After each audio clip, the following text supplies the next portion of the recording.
ngasih pemateri sendiri. Nggak apa-apa, tapi ya saya dipercaya untuk menjadi host dan dipercaya untuk menjadi pemateri di depan adik-adik semuanya. Selamat sore semuanya. Saya mulai ya. Assalamualaikum warahmatullahi wabarakatuh. Oke, pasti lagi mendengarkan semuanya ya. Perkenalkan, saya Bunda Yuliatan. Nah, saya di sini akan memberikan sedikit sharing gitu ya, sharing tentang apa sih puisi itu, begitu ya, sesuai dengan tema kita, karena kita sekarang lomba cipta puisi, jadi kita sekarang membahas tentang puisi. Ada yang sudah pernah menulis puisi sebelumnya? Angkat tangan.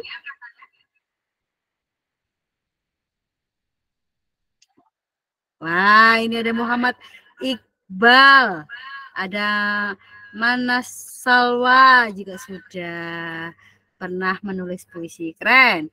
Kemudian ada siapa lagi? Oke, masih dua itu ya, nggak apa-apa. Mungkin yang lainnya masih malu-malu, mungkin mau ngakuin kalau pernah nulis puisi. Oke, adik-adikku semuanya, sebelum saya memperkenalkan diri lebih jauh, mari kita buka acara kita atau coaching penulis kita kali ini dengan berdoa bersama-sama, begitu ya. Berdoa sesuai dengan agama dan kepercayaan masing-masing. Berdoa, saya persilahkan.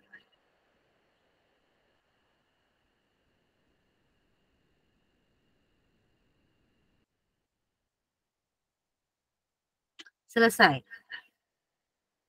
Oke, sebelumnya saya mau mengabsen deh. Ini siapa aja yang sudah ada? Ada yang namanya Dik Suwandi. Ada Dik Kaila. Ada ini kayaknya ibu pendampingnya ini Ibu Sri Retno Utami. Ada Naila Safa. Ada Naura Fikrosya gitu ya.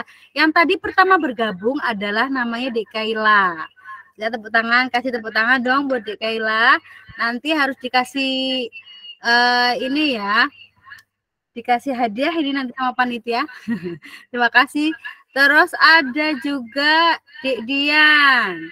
Terus ada Dik Ula Dewi Masito, ada Dik Dana Putra, terus ada Abdullah Zainan gitu. Dan ada siapa ini? Dava Setia, Asyifa Fitria, dan lain-lain. Sudah ada 31 peserta. Berarti kita mulai ya. Sudah jam 3 lebih 32 menit. Saya akan mulai mempresentasikan materi kita. Halo Dek Rido FF, selamat bergabung.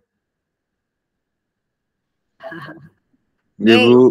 Oh ya, saya mempresentasikan dulu ini. Nah, ini adalah Bunda Yuliatan. Saya mengajar di salah satu SMP swasta di Nganjuk. SMP kami berbasis pesantren modern ya. Terus saya di sini mengajar bahasa Inggris. Hanya saja dari kecil saya konsentrasi atau fokus di literasi. Saya mencintai literasi, begitu ya. Selanjutnya saya akan memperkenalkan diri. Nah, ini ya, nama saya aslinya adalah Sa'atun Nuzulia gitu ya. Cuma saya punya nama pena yaitu Yuliatan tadi. Nah, ini Yuliatan adalah nama pena saya. Kemudian saya berasal di Nganjuk dan itu nomor telepon saya dan itu email saya. Kemudian saya terlahir di Sidoarjo. Ada yang dari Sidoarjo di sini? Ayo, ada yang dari Sidoarjo? Tangan, ada Adik Neza, ada Gracia, ada Dava. Wah, banyak sekali yang dari Sidoarjo. Sidoarjo mana nih? Kalau saya dari Sidoarjo Buduran gitu ya, di Buduran. Lanjut ya. Kemudian mana tadi itu slide saya? Kemudian komunitas-komunitas yang pernah saya ikuti atau yang sedang saya ikuti adalah komunitas Sahabat Bumi, ada Bank Sampah Indonesia, kemudian ada komunitas pegiat literasi di Nganjuk yang disingkat Kopling, ada ODOP, itu juga One Day One Post, ini juga apa namanya komunitas literasi juga yang aktif nulis gitu ya. Kemudian ada KBM. Ada yang pernah dengar KBM?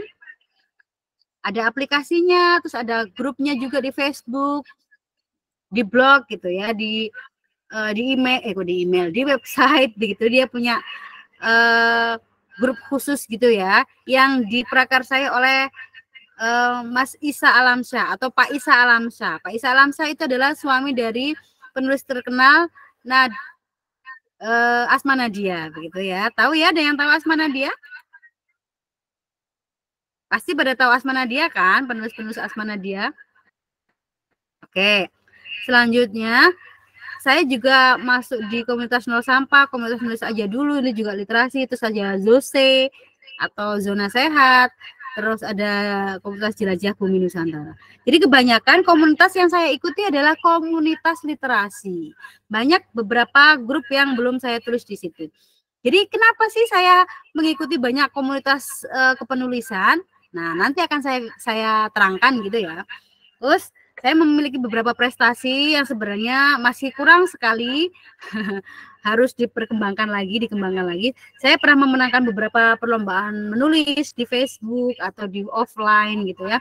Saya juga salah satu guru inspirator literasi 2023, terus saya pernah masuk 20 besar MasterChef season 3. Di Surabaya ya, tinggal Surabaya.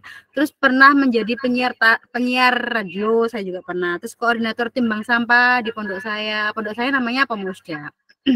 Kemudian saya juga telah menerbitkan puluhan buku antologi cerpen dan buku solo. Saya termasuk Duta Lingkungan kemarin tahun 2023, peraih Anugerah Literasi Indonesia 2023, peraih Anugerah Guru Inovator Literasi 2024. Sorry, ini salah tulis ya.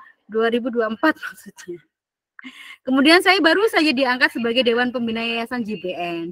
Dan JBN itu Jelajah Bumi Nusantara ya. Dan satu-satunya penulis artikel nanti di artikel yang akan diluncurkan oleh JBN itu nanti saya yang bertanggung jawab. Begitu ya adik-adik ya. Ini sama sekali bukan untuk berbangga-bangga, untuk menyombongkan. Ini adalah branding.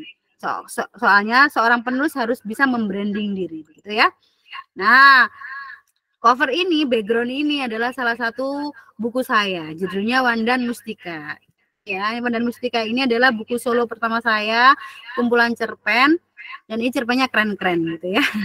Cuma di sini ada kata-kata nih, semua orang akan mati kecuali karyanya.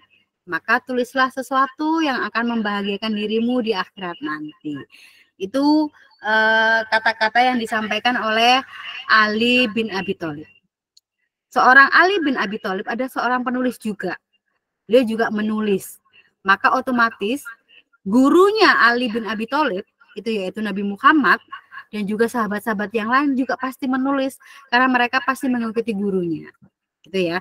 Jadi kalau kodratnya manusia itu harus menulis. Karena itu sebenarnya kebutuhan batin, kebutuhan otak kita begitu.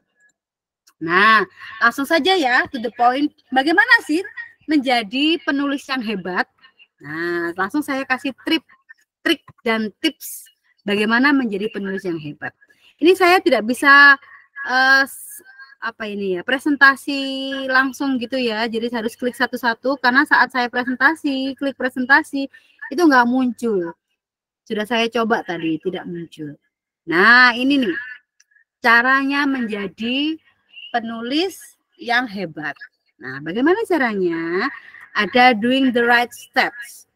Alright, di sini saya blog sendiri karena biasanya orang belajar menulis atau seorang penulis itu kadang mengambil langkah yang salah atau urutan yang salah.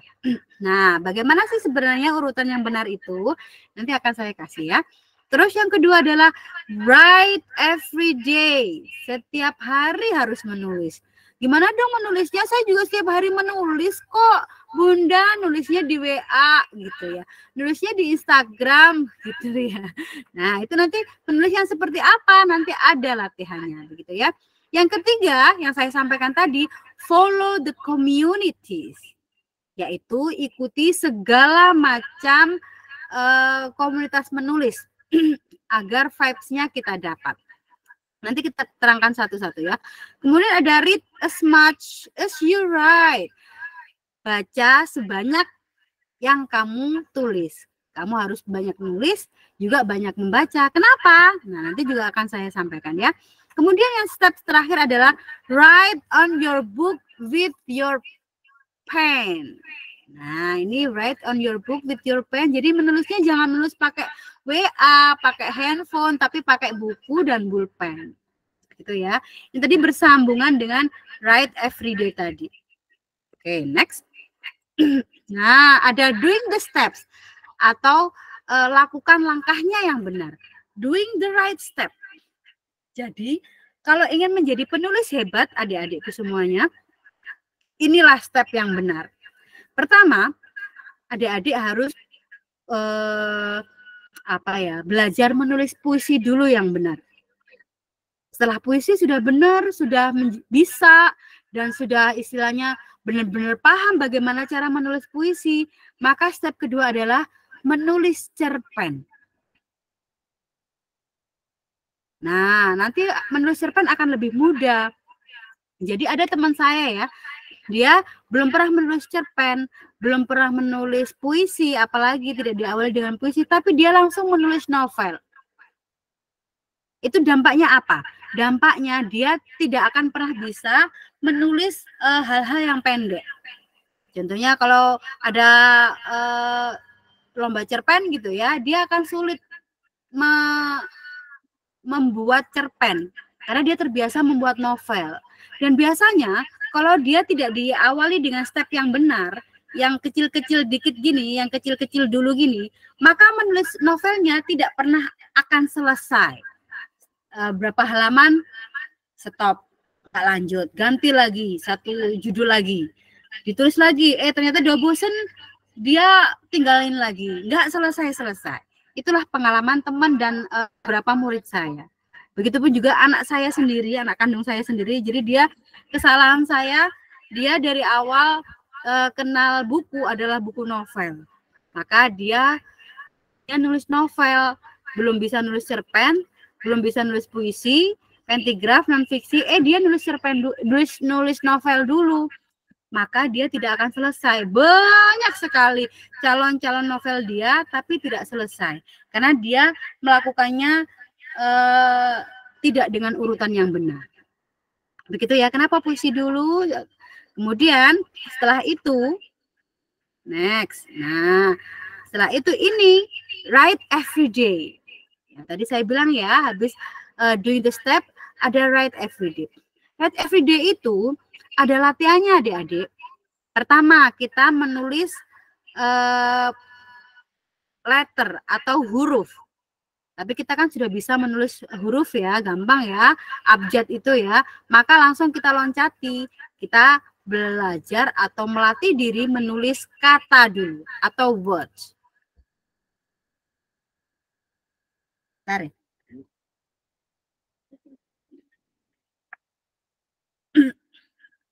Ya, words dulu. Bagaimana latihannya? Maka, agak padang ya. Latihannya nanti seminggu adik-adik belajar menulis kata. Ada mungkin hari ini sebelum tidur gitu ya, menulis kata dulu 10 kata atau 15 kata, 25 kata selama seminggu. Latih dulu, kata yang hari ini aku pengen menulis kata benda deh, kata benda. Besoknya saya ingin menulis 25 kata sifat deh, kata sifat. Sampai 1 minggu. Atau bisa kalau pengen lebih ahli lagi sampai 2 minggu. Kalau sudah bisa terbiasa menulis kata seperti itu, maka dikembangkan. Hari ini aku pengen menulis kata-kata yang berakhiran nih, ini, terus benih, ya, dan lain-lain gitu ya. Maka itu akan menjadi pembekalan kosakata adik-adik semua. Nah, yang ketiga adalah phrase atau frase. Menulis frase. Setelah 2 minggu menulis kata, melatih diri menulis kata, maka hari selanjutnya adalah kita berlatih diri frase. Menulis frase selama 1 minggu atau 2 minggu. Frase itu seperti apa sih? frase itu gabungan dua kata atau lebih, tapi mengandung satu benda. Contohnya, ruang makan, ruang kelas, wanita cantik, bos besar, apalagi bunga mawar, kipas angin, dan lain-lain. Itu tulis sebanyak-banyaknya. Kalau bisa minimal 25 frase gitu aja. Dilatih selama seminggu atau 2 minggu. Nah, itu juga akan melatih kosakata kita, menambah kosakata. Terus yang kedua, loh kok kedua lagi? Yang keempat adalah clause atau klausa. Kita melatih diri menulis klausa setiap malam sebelum tidur. Gitu ya. Jadi waktu yang paling luang kan sebelum tidur ya biasanya ya, luangkan selama 30 sampai 1 jam. 30 menit sampai 1 jam. Klausa itu seperti apa sih, Bunda? Nah, klausa itu seperti kalimat yang diawali oleh kata sambung. Jadi kalimat yang belum sempurna. Contohnya, saat aku tidur, ketika dia bangun, semenjak kamu pergi, dan lain-lain. Seperti itu ya. Nah, itu adalah klausa. Bisa dibuat sebanyak-banyaknya. Melatih diri lagi sebelum tidur. Dan kemudian, maaf. Yang selanjutnya adalah sentence atau kalimat. Kita berlatih menulis kalimat yang lengkap.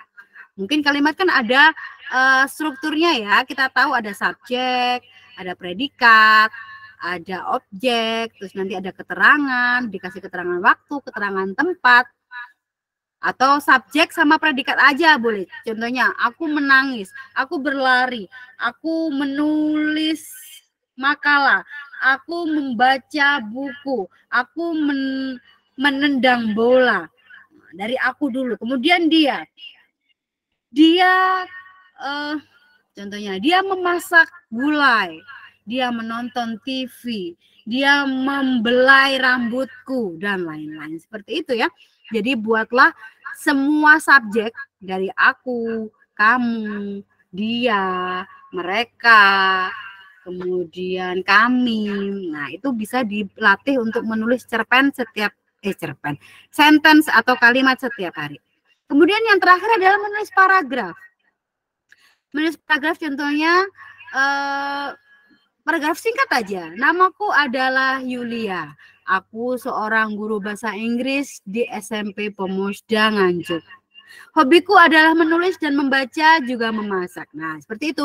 Jadi satu paragraf biasanya minimal terdiri dari 5 sampai 7 kalimat. Lebih dari itu boleh, Bunda? Boleh. Kemudian kalau adik-adik semua sudah terbiasa melatih diri untuk menulis kata, frase, klausa, kemudian kalimat, paragraf, maka nanti secara otomatis adik-adik semuanya bisa menulis sentence, menulis teks. Dalam hal ini kita bahas masalah puisi ya, maka teks puisi nanti akan tercipta dengan sendirinya. Begitu ya adik-adik. Kemudian saya lanjut, saya belum membuka pertanyaan dulu ya, nanti dipersiapkan, nanti akan ada sesi pertanyaan. Nah, kemudian step selanjutnya adalah follow the communities atau ikuti komunitas-komunitas literasi. Kalau di sekolah adik-adik ada perekrutan tim jurnalis, ikut saja. Kalau di desa kalian atau di kampung kalian ada perkumpulan kelas bahasa atau kelas menulis, ikut saja.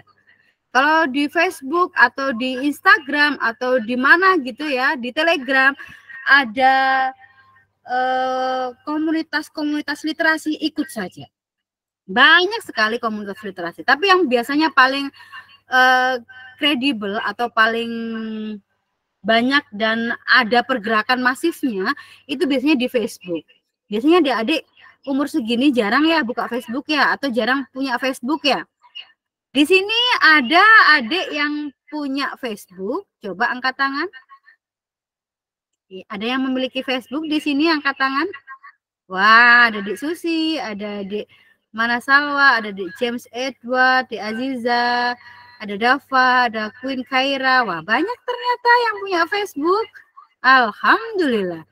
Jadi kalau ingin mengembangkan tulisan adik-adik semua, itu bergabunglah di komunitas-komunitas menulis di Facebook. Jadi saya memiliki ribuan, ratusan, bahkan hampir ribuan tulisan cerpen itu gara-gara saya mengikuti komunitas menulis di Facebook. Karena kan biasanya ada event 30 hari menulis cerpen, 30 hari menulis pentigraf, 30 hari menulis artikel. Nah, itu akan terkumpul di laptop kita gitu ya, atau di folder kita, di file kita. Nah, kita punya bank-bank tulisan. Kalau ada lomba apa saja atau lomba puisi gitu, kita tinggal milih, puisiku mana ya yang paling enak ya, yang paling bagus ya, kirim edit bentar dikirim. Jadi makanya saya sering mendapatkan kesempatan untuk menjadi 10 besar, atau kalau nggak 5 besar, 3 besar, bahkan jadi pemenang di tulisan, karena saya terbiasa mengumpulkan tulisan-tulisan saya. Saya lihat temanya, ini saya punya nih tulisan yang tema seperti ini, saya ikut gitu. Begitupun juga dengan puisi. Gitu ya, Adik-adik ya. Itu adalah manfaat komunitas. Kemudian selanjutnya, ini bisa dibaca sendiri. Selain manfaat komunitas yang saya sebutkan tadi, jika Anda ingin bertahan sebagai penulis, Anda memerlukan suasana sastra. Nah, suasana sastra biasanya didapatkan oleh komunitas, didapatkan di komunitas-komunitas sastra atau komunitas-komunitas penulis. Dan adik-adik sekarang sudah tergabung dalam komunitas grup Cipta Puisi di Iginos ya, tepuk tangan. Itu adalah mungkin langkah awal adik-adik semua untuk mengikuti komunitas kepenulisan. Insya Allah dengan gabung di sini, maka nanti akan ada karya-karya adik-adik lagi di bidang literasi. Amin. Walaupun menulis seringkali merupakan tindakan yang dilakukan sendirian, kita tidak bisa menghindari kenyataan bahwa kita saling membutuhkan. Kita memerlukan komunitas sastra agar kita bisa terus maju. Kami membutuhkan dukungan, gitu ya. Jadi komunitas-komunitas kepenulisan tadi itu fungsinya juga untuk membangkitkan mood atau menyebarkan vibes positif tentang kepenulisan. Kadang kan gini, saya kan menulis cerpen gitu ya, aduh males sih, nggak punya ide. Ternyata saat melihat komunitas, teman-teman saya sudah pada bikin puisi, wah puisinya keren-keren sekali, maka otomatis nanti moodnya naik lagi. Nah, itu adalah fungsi komunitas, begitu ya adik-adik. Kemudian step yang terakhir adalah write on your book with your pen. Kenapa harus menulis di atas buku dengan pulpen, tidak dengan handphone atau laptop? Nah, gini. Kenapa? Satu, ada syaraf otak dan jari kita yang terhubung. Jadi saat kita nulis dengan pulpen, itu otomatis syaraf yang ada di ujung jari itu bisa nyambung ke otak kita. Maka otomatis apa yang kita tulis itu nanti akan masuk di otak kita, mancep gitu ya, istilahnya mancep di otak kita. Begitu. Terus ada dendrit-dendrit yang terbentuk dari sudut jari kita gitu ya, pucuk jari kita maksudnya. Kemudian yang kedua, tidak terganggu apapun dan kita bisa konsentrasi. Kenapa? Karena kalau saat kita menulis di WA gitu ya, kan di WA kan ada aplikasi namanya aplikasi catatan gitu ya. Maka kita nulis di situ, aku pengen nulis aja, nggak mau nulis di kertas gitu. Saat nulis kayak gini, ternyata ada dong notifikasi dari mantan pacar, hai say gitu. Aduh, udah buyar tuh konsentrasinya ya kan. Kalau enggak di grup tuh ada gebetan kita atau crush kita lagi aktif nih di grup. Nah, akhirnya kita leave. Kita nggak jadi nulis gara-gara gebetan atau crush kita lagi aktif di grup. Coba konsentrasinya buyar lagi nanti gitu ya. Atau kalau enggak saat kita nulis ada notifikasi dari apa itu ya, kapanlagi.com tentang berita tentang BTS yang semuanya pada nikah barengan gitu ya. Nah itu nanti juga konsentrasinya buyar lagi. Waduh, kerasku di BTS menikah gitu ya, patah hati bersama-sama gitu. Nah itu akan mengganggu. Maka kita letakkan HP kita, kemudian kita menulis dengan pulpen dan kertas. Nah, itu akan jauh lebih baik gitu ya. Kemudian yang ketiga, otak kita sebenarnya bekerja secara berbeda ketika kita menulis dengan tangan. Aktivitas otak sebenarnya lebih kuat ketika menulis di kertas dibandingkan menulis di tablet atau ponsel pintar. Gitu ya. Ini saya ambil bukan ngarang ini ya. Bunda mengambil nomor 3 ini juga dari penelitian yang dilakukan oleh Oxford University. Kemudian nomor 4, membiasakan diri membuat draft. Jadi saat kita menulis dengan kertas, itu bisa membiasakan kita menjadi orang yang pintar bikin draft. Nah, banyak penulis terkenal menulis draft pertama mereka dengan tulisan tangan menggunakan buku catatan. Contohnya siapa penulisnya Harry Potter siapa? Ayo, ada yang tahu? Coba, ada yang tahu penulisnya Harry Potter? Angkat tangan. Kemudian dibuka mikrofonnya. Ada yang tahu? Tahu ya mestinya ya. Itu di Aurel. Aurela tadi. Oke. Siapa? Ada yang tahu tadi, ada yang jawab kayaknya? Mungkin di Aziza Alsyah bisa dijawab siapa penulis? John Rowling. Oke, J.K. Rowling. Terima kasih Pak Ito Asilole. Ini benar namanya Pak Ito Asilole. Oke, terima kasih J.K. Rowling. Oke, juga penulis terkenal lain yaitu Stephen King itu juga membuat draft pertama mereka dengan kertas dan pulpen. Luar biasa ya, kekuatan menulis di kertas itu. Kemudian selanjutnya adalah kita dapat mengedit pekerjaan kita di laptop atau HP. Jadi saat kita menulis di kertas gitu ya, kita menulis di kertas, kita otomatis kan ingat tuh apa yang kita tulis. Saat kita baca, loh ternyata tulisanku bagus banget nih. Kalau nggak ditulis atau nggak direkam di laptop atau HP, nanti bisa hilang, kertasnya bisa sobek, kena air. Maka nanti ditulis lagi di laptop, tak tulis di laptop. Maka otomatis nanti adik-adik atau kita menulis 2 kali.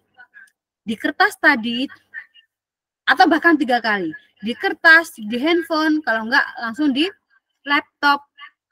Nah itu nanti maka daya ingat kita semakin tajam gitu ya, dan kita akan menjadi semakin cerdas karena kita jadi orang yang mudah mengingat, begitu ya. Itu keuntungan lain. Kemudian yang keenam adalah ada rasa yang hadir dari melihat hasil fisik langsung dari usaha kita.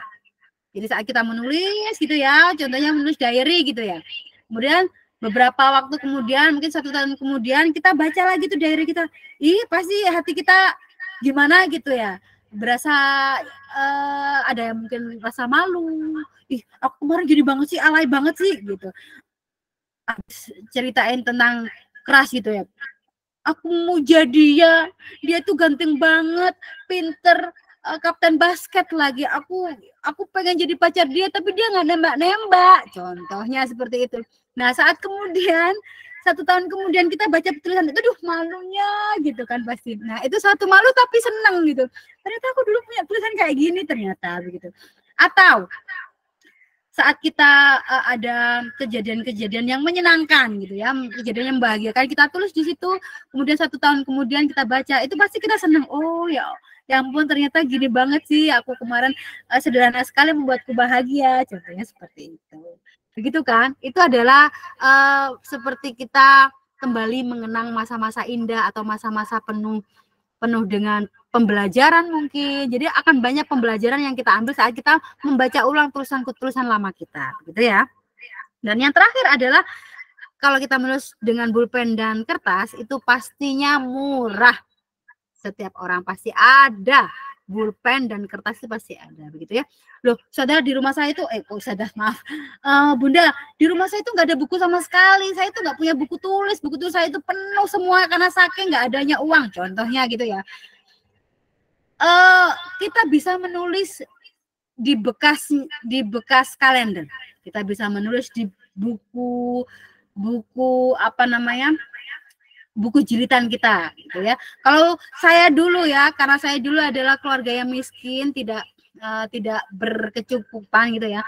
Jadi saya tuh dari kelas 3 contohnya, dari kelas 3 ke kelas 4 itu jarang beli buku loh, adik-adik. Jadi teman-teman saya tuh ya, bukunya kan masih banyak tuh, dibuang gitu kan. Saya ambilin, buat aku dong, kasihkan aku. Dan saya nggak malu waktu itu ya. Yang kosong-kosong saya sobekin, terus saya jilitin sendiri. Karena saya dulu kan zaman saya sekolah nggak ada pelong-pelongan gitu kan, nggak ada. Jadi saya jahit pakai jarum besar yang buat karung itu. Bapak saya kan petani, jadi pasti punya. Nah, saya jahit situ, jadilah buku. Saya jilid sendiri. Bahkan sampai sekarang saya masih memakai buku seperti itu karena sayang gitu ya. Nah, ini contohnya. Ini adalah buku jilitan saya sendiri. Dan ini adalah kertasnya saya ambil dari sisa-sisa murid saya. Nah, ini contohnya. Saya tulisnya sendiri. Bank ide dan gagasan, action plan. Ya, ini saya jilid sendiri. Nah, ini bukunya seperti ini. Dan ini setelah itu, kalau sudah mendapatkan seperti ini, banyak teman-teman saya yang ingin dibuatkan. Kalau beli buku biasanya satu buku harganya 8.000, ini saya jualnya 35.000. Jadi itu untungnya gitu ya. Jadi nggak ada istilah nggak ada kertas, nggak ada istilahnya nggak ada pulpen, nggak ada istilahnya buku itu kehabisan, nggak. Jadi kita masih banyak cara. Contohnya seperti itu tadi ya. Oke, jadi kemana-mana sih? Maaf. Kita kembali ke sini lagi. Terus yang terakhir adalah read as much as you write. Baca sebanyak-banyaknya seperti kamu menulis. Atau menulis sebanyak-banyaknya seperti kamu membaca. Jadi antara membaca sama menulis itu harus balance. Membaca apa sih ini Bunda? Membaca buku dong, membaca apa lagi gitu ya. Nah, kenapa kita harus banyak membaca juga banyak menulis? Karena penulis yang baik adalah pembaca yang baik.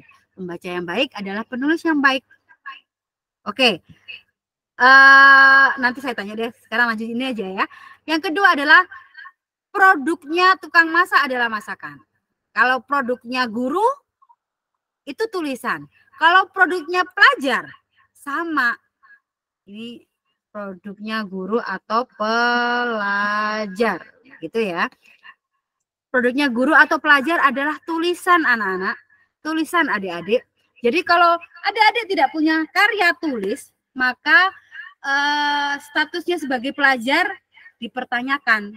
Gitu. Terus yang ketiga, perkaya kosakata, gaya bahasa, memperkuat rasa, memperdalam kemampuan membuat diksi. Itu juga keuntungan membaca. Kemudian ada konsep kering dan penuh. Konsep kering dan penuh itu seperti apa sih adik-adik? Jadi kalau seorang penulis, dia hanya menulis saja, tidak pernah membaca, maka tulisannya lama-lama akan kering. Lama-lama akan garing, nggak ada isinya, nggak bermutu. Contohnya, biasanya dulu saya membahas tentang apa ya contohnya. Saya sekarang kan lagi concern di lingkungan gitu ya. Saya membahas tentang biogas itu.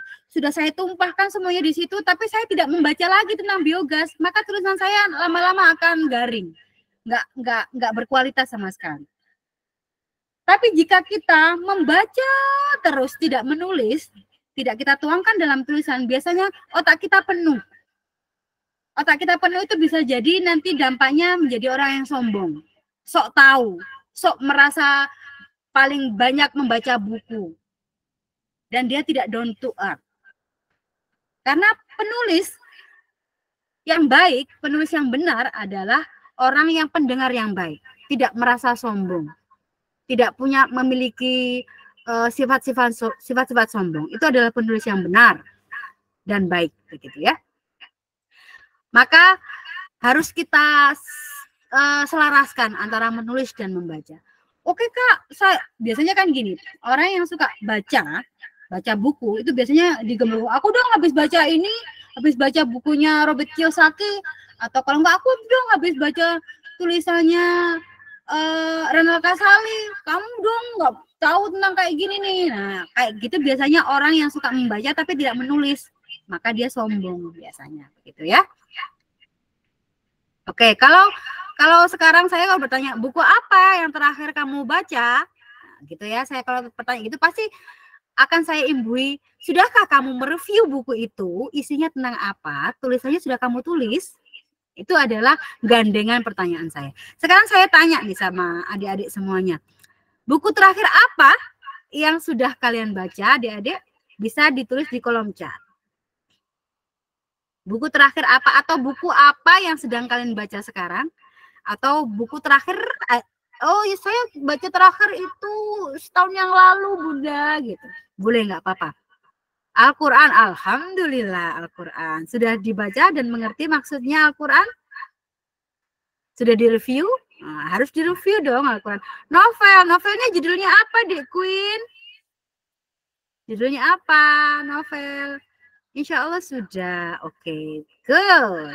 Nanti bisa direview isinya apa, surat apa gitu. Maaf untuk apa? Maksudnya maaf untuk apa gimana? Oke. Saya inginnya novel judulnya apa begitu ya. Ada Kesatria Terakhir. Oke, bagus. Kesatria Terakhir tapi belum selesai. Boleh nggak apa-apa. Terus novel Malioboro Hertigan. Wah, ini kayaknya bagus nih novelnya. Boleh. Nanti di-spill ya sama Bunda ya.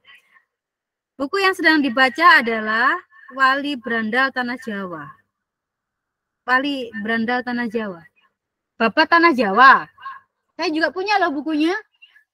Ya, good, itu bagus. Saya juga belum baca. Sabar Itu Cinta. Oke, bagus. Baca komik, Bu. Oh, nggak apa-apa baca komik. Judulnya apa? Saya juga suka baca komik. Saya suka baca Detektif Conan. Saya juga baca Doraemon gitu. Saya suka. Kidung Solawat. Wah, bagus. Dongeng Nusantara, novel Dear Allah. Oke, bagus. Saya pernah baca ini. Terus ada komiknya judulnya apa? Laskar Pelangi, Kayla. Wah, keren. Siapa yang menulis Laskar Pelangi? Ayo. Andre Hirata, ya kan? Dan siapa yang sudah membaca Laskar Pelangi? Ini pembentuk karakter yang bagus sekali Laskar Pelangi. Atau sudah membaca, melihat ininya, filmnya? Boleh. Novel Maaf Untuk Papa. Baca novel baru setengah Bu, nggak apa-apa, setengah, yang penting ada keinginan untuk membaca gitu ya. Terus ada novel Alaska. Oh, ini anak saya kemarin saya belikan ini. Novel A+, boleh. Inside Out. Oke, Inside Out bagus. Filmnya juga bagus. My High School Bride. Oke, bagus. Novel Your Name. Novel A sama dengan komik Their Story karya Egy Mugia. Wah, bisa di-spill nih ke saya nih. Bagus kayaknya. Samuel. Oke, Samuel juga saya pernah lihat salah satu murid saya baca. Rentang Waktu, The Magic Book, ada Laut Tengah. Oke, bagus ini kayaknya. Ku Mulai Dengan Bismillah, Your Name, Shinkai Makoto, A+, komik Lukism. Oke, bagus. Terima kasih adik-adik. Novel Galaksi. Terus Rumah Untuk Ali. Buku terakhir Funicula gitu ya. Novel Sherlock Holmes. Oh, ini Sherlock Holmes ini beberapa murid saya lagi tergila-gila dengan Sherlock Holmes, dan saya masih punya satu, jadi gantian gitu ya. Dibuat gantian murid-murid saya. Kemudian ada Cinta Untuk Starla, novel Anne of Avonlea. Ini juga bagus banget ini. Saya juga baca, suka banget ini. Keren. Terus ada Andre Hirata penulisnya. Oh ya, siap. Terus ada novel judulnya Your Name, bagus. Terus ada Terelie. Wah, ini wajib nih. Terelie itu novel wajib dibaca oleh adik-adik semua. Semua novel Terelie itu keren. Terus ada Bila Esok Ibu Tiada. Wah, ini pasti sedih nih. Novel Sherlock Holmes boleh. Bila Esok Ibu Tiada, ada Frozen, ada Your Name. Banyak ya yang baca Your Name. ada rentang waktu, dikta dan hukum, how to see, not your typical reincarnation love story. Ini bagus. Love from A to Z boleh. Terima kasih adik-adik. Wah keren semuanya, ternyata pembaca-pembaca ya. Luar biasa sekali. Dan sekarang kapan adik-adik akan mereview tulisannya gitu ya. Nanti bisa di review tulisannya 2-3 paragraf aja enggak apa-apa. Laut Bercerita. Wah, ini Laut Bercerita keren ini. Radit Maulana, sumpah saya juga suka banget sama Laut Bercerita. Kalau sudah membaca Laut Bercerita harus membaca Laila Eskuderi, judulnya Pulang juga. Ya. Oke, Adik-adik. Terima kasih yang sudah mengungkapkan buku apa yang dibaca. Selanjutnya direview ya, jangan lupa direview, jangan lupa ditulis. Kemudian adik-adik, step yang benar adalah untuk menjadi penulis yang baik, step yang benar harus didahului oleh menulis puisi dulu. Harus didahului oleh puisi. Mengapa harus menulis puisi dulu sih, Bunda? Gitu. Nah, ini karena apa? Karena penulis yang anti block writer memulai dengan menulis puisi dulu. Banyak sekali pengalaman. Contohnya Terelie aja. Terelie itu dia dulu menulis puisi gitu, menulis novel, kemudian mengalami block writer atau kemacetan, udah nggak ada ide, nggak bisa nulis lagi gitu, nggak ada kata-kata yang bisa ditulis lagi, keluar bingung mau nulis apa. Karena apa? Karena dia tidak memulai dengan puisi dulu, gitu ya. Beberapa teman saya yang mengaku, contohnya Kurnia Effendi atau Iksa Kabanu, itu juga penulis-penulis terkenal ya, adik-adik kalau kalian tahu, itu mereka memulai menulisnya dengan menulis puisi dulu. Kenapa? Karena saat kita belajar menulis puisi dulu, itu nanti kata-kata yang meluncur itu secara otomatis akan keluar dengan sendirinya. Kok bisa sih Bunda? Bisa, nanti akan saya kasih cerita nyata yang pernah saya alami, begitu ya. Kemudian puisi itu memperkaya kosakata, memperkaya rasa kata atau diksi, dan memperkaya gaya bahasa. Juga kalau saya bisa tambah itu ya, memperkaya sajak dan rima, gitu ya. Jadi biasanya kan kita banyak mengenal kata-kata berakhiran nih, berakhiran au, berakhiran tih, dan lain-lain itu biasanya kita tahu dari sering-seringnya kita melatih menulis puisi. Terus puisi adalah ungkapan rasa yang singkat tapi dalam. Jadi kadang kita curhat gitu ya. Kalau curhat, dia curhat, aku pengen curhat dong, aku tuh lo lagi dibully ya. Itu pasti banyak orang membaca akan paham tentang masalahmu. Tapi beda jika kamu ungkapkan dengan puisi, dengan kata-kata yang kata-kata yang puitis, kata-kata yang apa sih itu namanya istilahnya? Eksplisit, implisit gitu ya. Implisit maksud saya. Jadi kata-kata yang gambaran-gambaran, kata-kata sebagai gambaran itu maka tidak jarang orang yang paham. Hanya kita sendiri yang paham. Begitu ya. Kemudian puisi adalah langkah awal untuk segala kemampuan menulis lainnya. Jadi gini, saya mau cerita nih. Waktu kita cukup nggak sih? Oh, masih jam 4. Jadi dulu saya belajar menulis itu sejak kelas 4 SD. Kelas 4 SD itu karena saya suka membaca cerpennya kakak saya. Kakak saya itu penulis cerpen juga. Maka saya akhirnya belajar menulis cerpen, dan cerpen pertama saya itu kelas 4 SD berjudul Tiada Lagi. Kemudian saya selanjutnya sering menulis puisi, menulis cerpen. SMP juga gitu, menulis cerpen. SMA juga gitu, menulis cerpen gitu ya. Nah, saat sudah dewasa seperti ini, saat saya dituntut dengan berbagai macam tulisan atau kemampuan, aplikasi tulisan gitu ya, atau teknis menulis, maka akhirnya saya kan dikenalkan dengan bagaimana teknis menulis yang benar. Saat saya sudah mengetahui teknis menulis yang benar, maka saya macet. Saya nggak bisa nulis sama sekali. Susah gitu menulisnya. Kenapa kok bisa kayak gitu? Jadi saya benar-benar block writer. Jadi saya kalau ingin menulis tuh mesti pusing dulu. Gimana sih mengawalinya? Susahnya minta ampun. Dan saat seperti ini, sebelum saya menerbitkan novel-novel saya, itu saya selalu stop di tengah, seperti yang saya ceritakan yang dialami murid-murid saya gitu. Stop di jalan, nggak lanjut. Stop di jalan, nggak lanjut. Akhirnya saya itu ditegur atau diingatkan sama salah satu guru saya. Beliau adalah pengajar bahasa Inggris di Pare sana gitu ya. Tapi beliau juga penulis gitu. Kamu kok sekarang susah sih nulis? Mungkin kamu stepnya salah. Kamu harusnya memulai step dari yang paling kecil dulu, yang paling mudah dulu. Apa lo Miss gitu ya? Saya panggil dia kan Miss. Apa lo Miss? Ya nulis hal-hal yang mudah. Contohnya puisi, yang pendek dulu. Jangan cerpen langsung. Puisi dulu coba. Saya nggak bisa Miss nulis puisi. Belajarlah.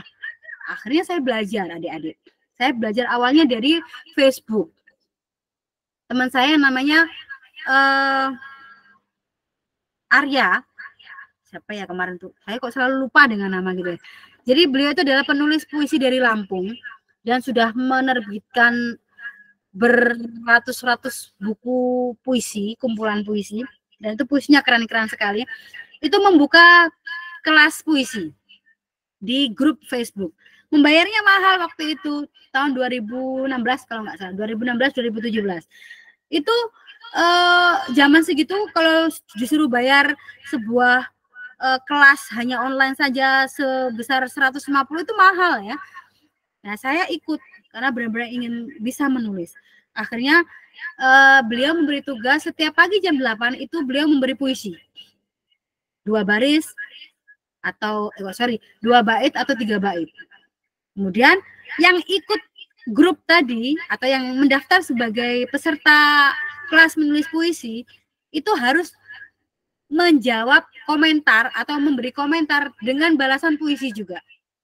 Nah, itu saya bikin puisinya itu dari pagi sampai malam tuh baru dapat 1 baris. 1 bait maksud saya. 4 baris.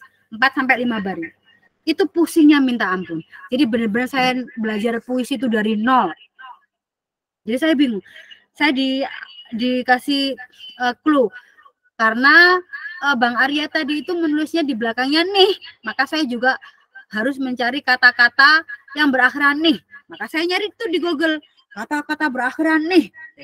Maka saya menemukan 4 kata gitu ya, maka saya tempatkan di belakang. Maka kata-kata sebelumnya ini saya ngarang lagi. Jadi seperti itu terus. Sampai jam habis isak itu baru saya bisa share komentar, share tugas atau mengumpulkan tugas. Dari pagi sampai malam baru bisa menerbitkan 1 balasan buat Bang Arya tadi. Begitu seterusnya. Sampai akhirnya karena terbiasa saya juga melatih diri untuk menulis kata-kata setiap sebelum tidur ya, menulis 25 kata. Besoknya menulis 25 frase. Berikutnya menulis 25 klausa. Seperti itu terus selama 21 hari. Akhirnya saya menjadi terbiasa. Akhirnya saya bisa menulis puisi. Menulis puisi dengan lancar.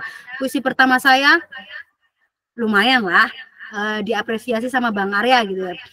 Kemudian karena setelah membiasakan menulis seperti itu, jadinya saya merasa dunia itu penuh dengan puisi adik-adik. Jadi saya melihat tisu aja, udah pengen menulis puisi aja. Saat saya melihat pohon yang bergoyang diterpa angin, saya sudah menciptakan 1 tulisan. Ketika saya lihat drama Korea gitu ya, saat cowoknya memandang gadisnya dengan lembut, maka saya post jadi puisi. Jadi semuanya seakan memberitahu saya untuk menulis puisi. Saat melihat anak kecil tetangga saya menangis, jadi puisi. Jadi seakan-akan saya itu memunguti berbagai macam puisi di sekeliling saya, di bawah bangku saya, di tanah-tanah yang saya injak itu seperti banyak sekali puisi yang harus saya pungutin satu-satu, harus ada banyak sekali kata-kata berserakan di situ, kata-kata indah berserakan dan harus saya punguti satu-satu untuk jadi puisi. Rasanya seperti itu. Kalau tidak saya tulis, saya bisa stres sendiri. Saat ide itu muncul, nggak saya tulis, saya itu stres sendiri, nggak bisa melanjutkan kegiatan lain. Saat saya goreng tahu gitu ya, goreng tahu, tiba-tiba terbesit satu ide nulis puisi. Maka tahu itu saya angkat, padahal belum matang, saya matikan kompor, saya nulis puisi dulu. Setelah lega, puisi sudah selesai, saya lanjutkan goreng tahu dulu. Seperti itu dahsyatnya kita belajar melatih menulis puisi dulu. Itu benar-benar saya alami. Ternyata saat saya bercerita sama guru saya, namanya Miss tadi, saya tulis Miss Uun tadi ya, ternyata dia juga seperti itu. Oh iya Yul, sama.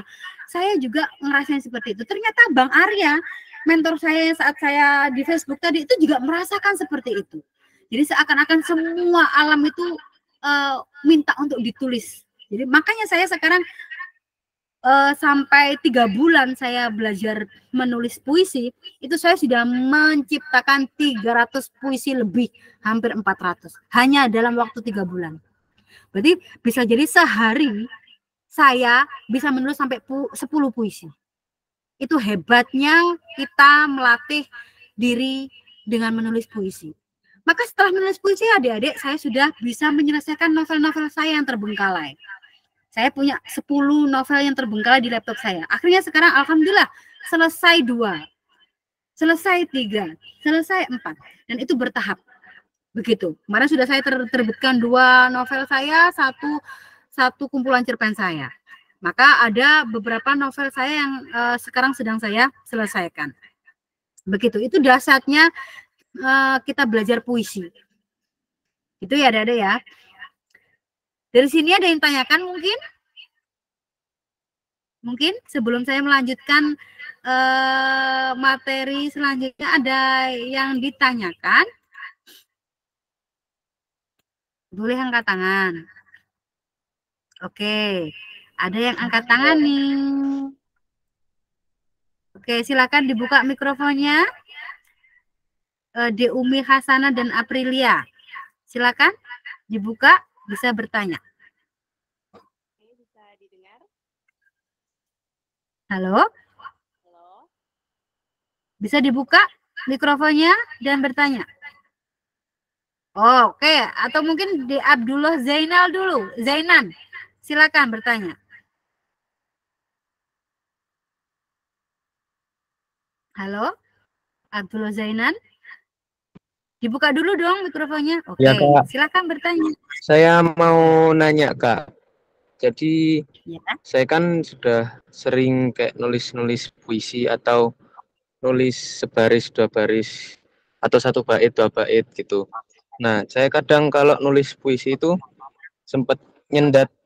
Jadi sehari misal bisa ngasilin 2 puisi, 3 puisi, tapi besoknya tuh nggak bisa lagi. Itu gimana cara ngatasinya ya, Kak, biar bisa bikin puisi terus tiap hari gitu. Makasih, Kak. Wah, terima kasih, pertanyaan bagus sekali. Oke, langsung dijawab apa ke pertanyaan selanjutnya nih? Di Umi Hasanah, jadi bertanya apa enggak nih? Enggak ya? Ini kayaknya kepencet yang tadi tuh kayaknya ya. Oke, di Abdullah Zainan. Saya jawab ya. Jadi, seperti yang saya bilang tadi, yaitu di Abdullah Zainan ini sudah bagus ini, sudah bisa menulis sehari, kadang bisa menulis 1, 2, 3 puisi, itu sudah keren itu. Berarti sudah basicnya sudah oke. Nah, kenapa kok bisa kesendat? Besoknya udah nggak bisa nulis puisi lagi karena tidak melatih diri dengan menulis sebelum menulis setiap hari tadi stepnya. Stepnya ada yang dilewati. Menulis setiap hari sebelum tidur kalau bisa di waktu luang. Biasanya yang paling manjur itu, yang paling cepat nyantol di otak kita itu menulis setiap hari sebelum tidur. Diawali dari kata dulu. Oke, di Zainan sekarang coba mulai malam ini sebelum tidur menulis 25 kata. Menulis 25 kata yang berakhiran T. Cari aja di Google. Nyontek nggak apa-apa. Oh, nyontek nggak apa-apa ya Bunda ya, di itu ya di Google boleh. Kata berakhiran T. Ternyata di Google cuma tersedia kata berakhiran T itu cuma 5 doang. Maka cari dong lagi lainnya. Kata berakhiran tu. Tulis lagi sampai 25. Setiap hari. Minimal seminggu. Tapi yang paling biasanya itu yang paling mancep di hati, di otak itu selama 21 hari. 21 hari itu kan, jadi kan waktu itu kan biasanya ada psikologinya, ada filosofinya. Jadi kebiasaan itu mulai dari 3 hari dulu. Kalau 3 hari itu sudah terlewati, 7 hari dulu. 7 hari sudah terlewati, baru nanti naik ke 21. Yang paling bisa sampai tuntas dan benar-benar menjadi kebiasaan itu 21 hari. Coba sekarang di Abdul Zain menuliskan kata-kata. 3 hari dulu kata. Menulis kata selama 30 hari. Selama 3 hari. 21 kata. Yang berakhiran terserah ditentukan dulu sama Zainan. Kemudian 3 hari selanjutnya menulis frase. Frase, ibu cantik, guru baik, guru ganteng, rumah sakit selama 3 hari lagi. 3 hari menulis itu terus. Setelah itu nulis klausa selama 3 hari lagi, setiap sebelum tidur.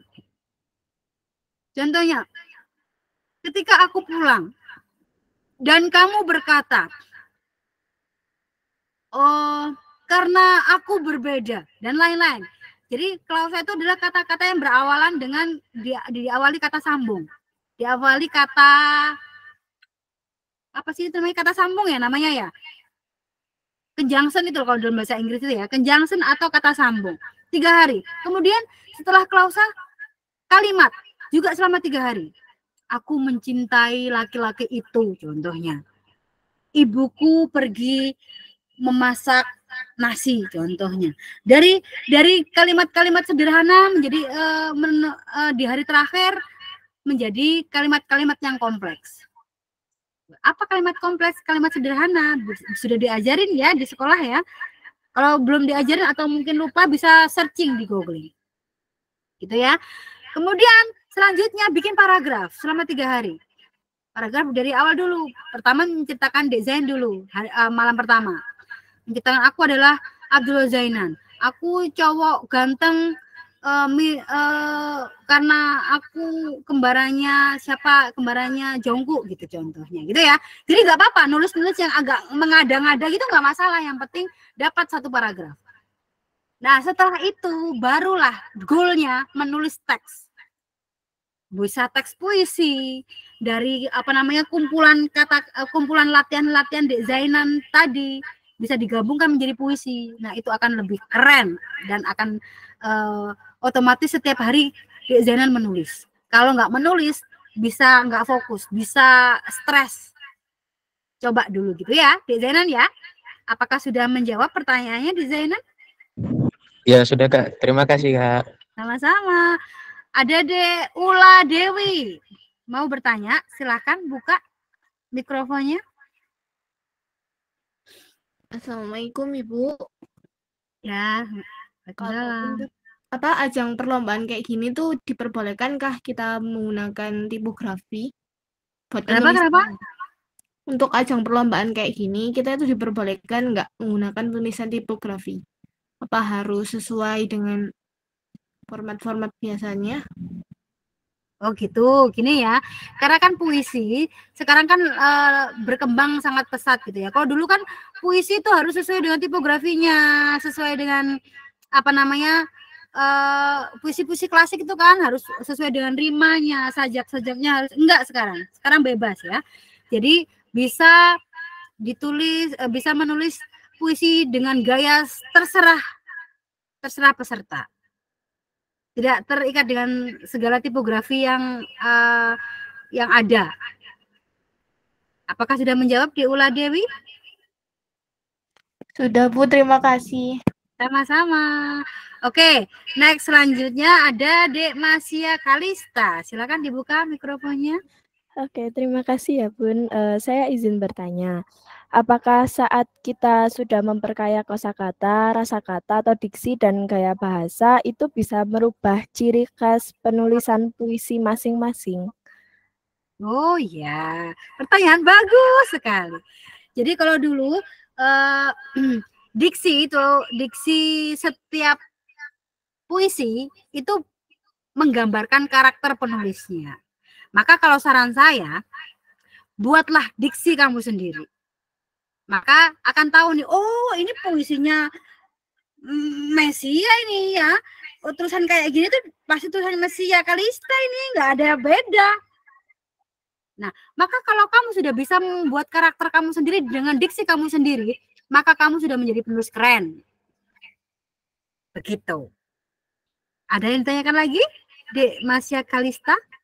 Sudah, terima kasih Bun. Oh iya, sama-sama. Padahal ini saya belum membahas tentang diksi loh ya. Nanti akan saya ajak bergila-gilaan dengan diksi gitu ya. Cuma nanti gitu ya. Kemudian saya lanjut ya. Oke.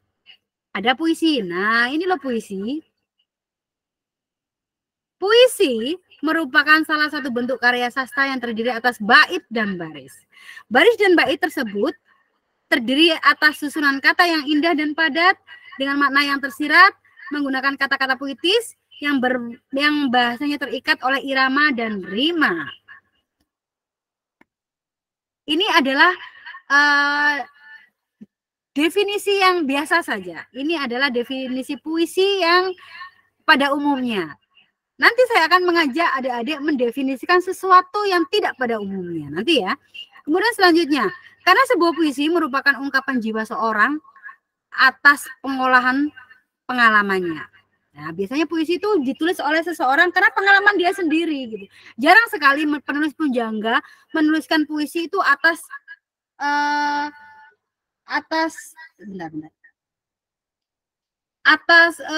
tiba-tiba ada yang muncul gitu, muncul dari langit gitu, kayaknya jarang. Biasanya dia menulis puisi atau menulis apa saja itu berdasarkan pengalamannya atau percobaannya. Siapapun yang hidup pasti punya jiwa, berarti siapapun pasti dapat menulis puisi. Itu ya. Kemampuan menulis puisi adalah langkah awal menjadi penulis hebat yang tadi saya bilang tadi ya. Nah, langkah-langkah menjadi pujangga atau penulis hebat atau satu itu harus jatuh cinta dulu adik-adik. Waduh, setiap orang yang jatuh cinta itu pasti otomatis menjadi pujangga. Itu adalah anugerah dari Tuhan. Ayo, siapa yang jatuh cinta angkat tangan nih sekarang, adik-adik SMA, SMP yang sudah punya crush, yang sudah punya pacar, atau yang sedang lirik-lirikan sama teman sekelas. Ayo angkat tangan. Waduh, angkat tangan semuanya, Mbak No. Ini padahal ini adalah anugerah terindah dari Tuhan. Itu adalah cinta. Karena dengan cinta kita otomatis menulis, kita otomatis menjadi pujangga. Meskipun toh saat kita menjadi pujangga itu tidak kita tulis, tapi otomatis kita itu seakan memiliki banyak sekali kosakata indah yang muncul di kepala untuk dijadikan puisi. Coba kalau itu ditulis, wah keren sekali. Saat jatuh cinta saya sama mantan pacar saya yang sekarang jadi suami saya, itu saya menulis dalam 1 bulan itu saya habiskan buku diary setebal ini. Karena saya pacaran sama mantan pacar saya itu 1,5 tahun. Bayangkan ada berapa buku? 1 buku ini 1 bulan. Jadi kadang 1 hari itu saya menulis curhatan. Terus halaman selanjutnya saya menulis puisi. Halaman selanjutnya puisi lagi. Halaman selanjutnya puisi lagi. Jadi sehari itu bisa sampai menulis 5 halaman, 10 halaman. Itu hebatnya pujangga gitu ya. Hebatnya jatuh cinta.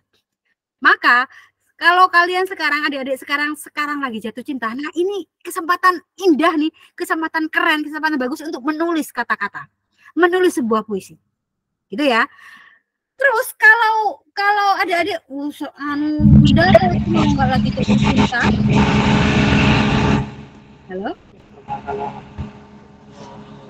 Oke, ada Bu Salasa. Halo Bu Salasa. Ini Bu Salasa yang memberi materi kemarin di SD ya, di tingkat SD.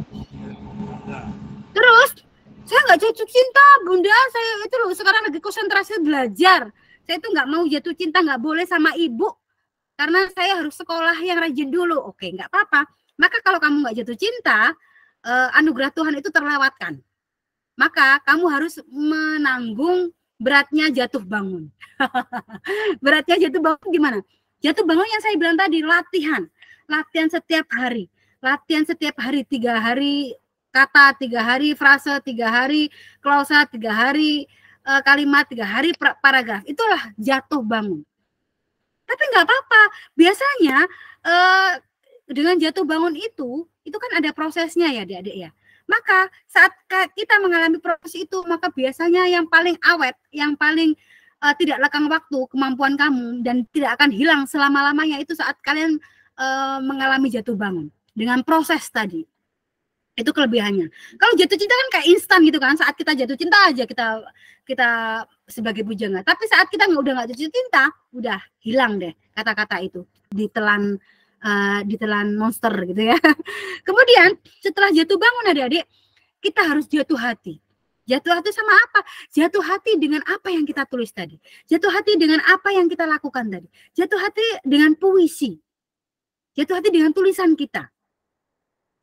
Oh, kalau sudah jatuh hati, sudah jatuh bangun dan sudah jatuh hati, maka kita harus jatuh tempo. Jatuh tempo itu kayak gimana, Bunda? Jatuh tempo itu melatih diri, masih melatih diri ya. Melatih diri membuat deadline untuk diri sendiri.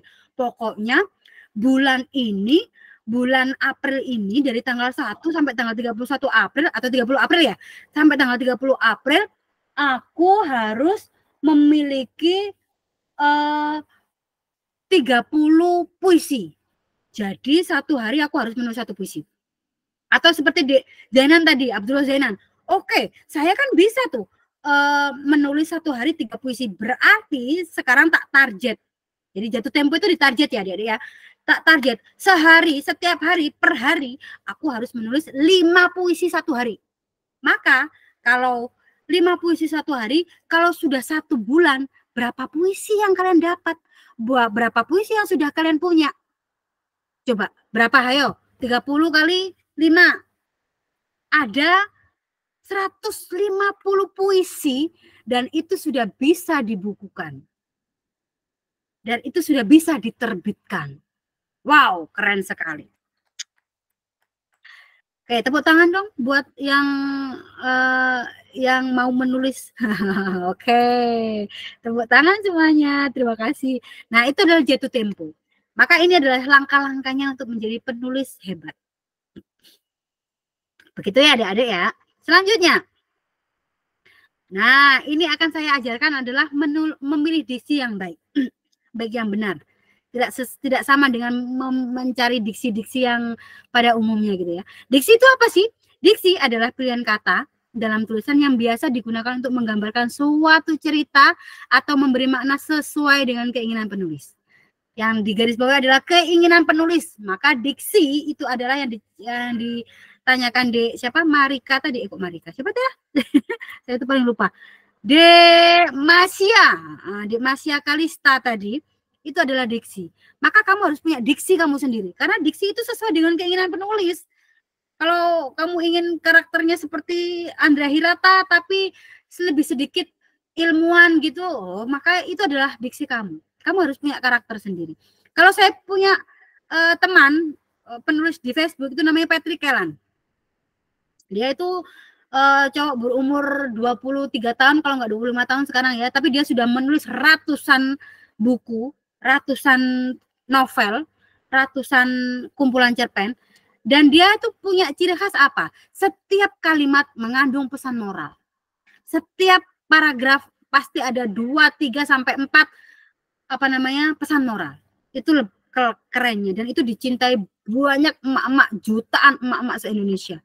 Patrick Kellan. Mungkin dia tidak terkenal ya seperti penulis-penulis kayak Andrea Hirata, Terelie, Golagong, Asma Nadia, Hevitiana Rosa, dia enggak terkenal, tapi dia terkenal di kalangan penikmat KBM gitu ya, penikmat platform-platform atau aplikasi-aplikasi menulis seperti Dream, terus apa lagi ya? Apa sih Vizo? Oh, kalau Vizo enggak ada. Dream, terus apa toh? Wattpad itu bisa jadi gitu ya yang di Indonesia. Tapi adik-adik, saya ingin mengajak adik-adik sekarang latihan mencari diksi atau mencari definisi yang liar. Seperti apa sih definisi yang liar? Setelah nanti adik-adik bisa mencari definisi liar, maka nanti mudah saja menentukan saja atau menentukan rima. Begitu ya adik-adik ya. Oke, sekarang saya ingin caranya seperti ini. Jika saya punya satu kata, tolong mikrofonnya dibuka semuanya ya adik-adik ya. Nanti siapapun bisa menjawab. Siapapun bisa menjawab gitu ya. Coba mikrofonnya semuanya dibuka. Nih, rame nggak apa-apa, mikrofonnya semuanya dibuka. Oke. Terima kasih. Nah, sekarang saya punya satu kata yang harus kalian bikin. Saya punya kata angin, gitu ya. Angin. Coba adik-adik sekalian mencari kata-kata yang berhubungan dengan angin. Kata-kata yang berhubungan dingin. sepoi.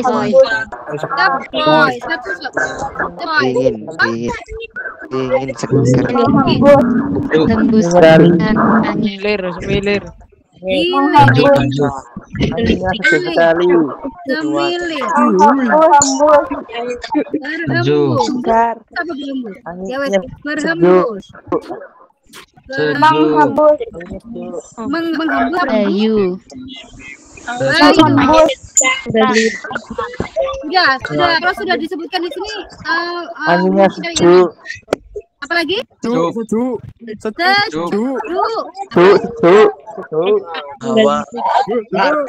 Hawa.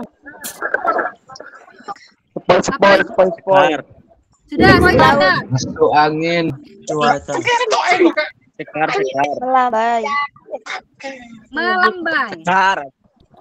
Apa? Getar. Masuk angin. Segar. Meniup. Meniup. Malam. Kencang. Malam. Suasana. Masuk angin. Suasana. Angin. Masuk angin. Iya, aja dia ini. Terus apa lagi? Ya, nggak apa-apa, masuk angin boleh. Kan angin kan boleh ya. Udah masuk. Terus. Kenapa? Sakit. Gelitik. Kencang. Badai. Menggelitik. Badai, oke. Badai.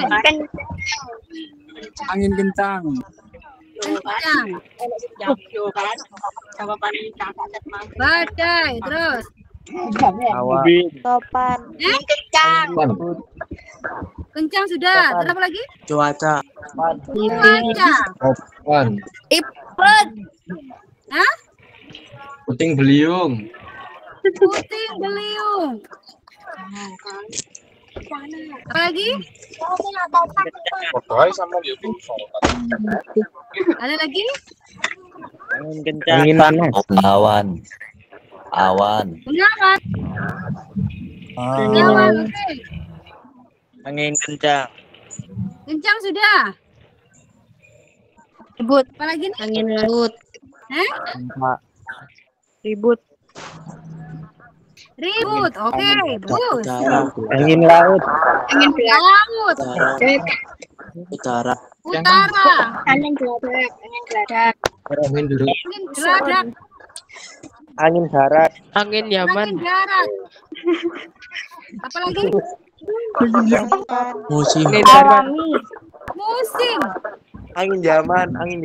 Alami. Angin. Oke, bagus. Angin Yaman. Semi. Yaman. Angin musim semi. Semi. Musim. Angin duduk. Angin gunung. Semi. Duduk. Apa lagi? Angin gunung. Terpaan. Hah, kenapa? Sepoi. Sudah. Kipas angin. Sepoi. Dewe, sepoi. AC. Sepoi. Kipas angin. Oh ya, kipas. AC. AC, boleh. Oh, Angin hujan. hujan. Blower. Topan. Topan. Lompat. Angin hujan. Sudah ya. Kita punya sepoi, dingin, kencang. Oke, ditutup lagi mikrofonnya. Minta tolong adik-adik, ditutup lagi mikrofonnya. Oke, ditutup lagi mikrofonnya. Terima kasih.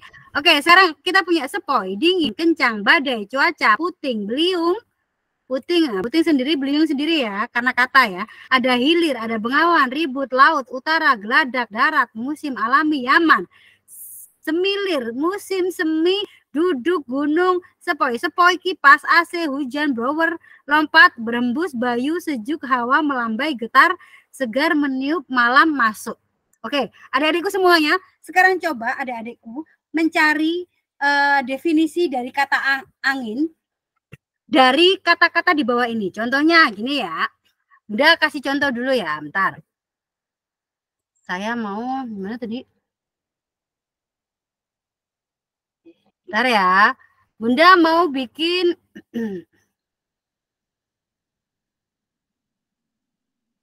contohnya seperti ini. Jadi bikin seperti ini. Angin adalah gabungan 3 kata. Cari 3 kata yang kalian ambil dari sini. Duduk,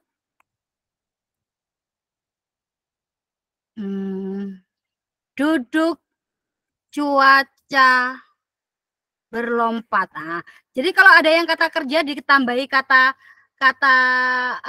awalan gitu ya, atau kata sambung. Kok kata sambung?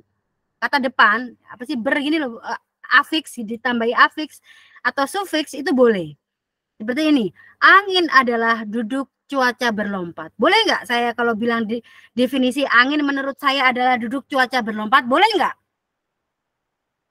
Berdosa nggak? Di penjara nggak kalau saya bikin definisi seperti ini? Enggak kan? Jadi ini namanya diksi sesuai dengan penulis. Nggak melulu angin adalah hembusan, angin adalah udara yang berat. Itu sudah kuno, sudah terlalu umum. Cari diksi kita sendiri. Jangan mau terpancang atau terpancung dari definisi yang pada umumnya. Contohnya seperti itu. Angin adalah duduk cuaca berlompat. Atau bikin lagi deh saya. Angin adalah, mana tadi? Lagi saya bikin lagi. Angin adalah, apa ya? Segar meniup badai ya, contoh kayak gini.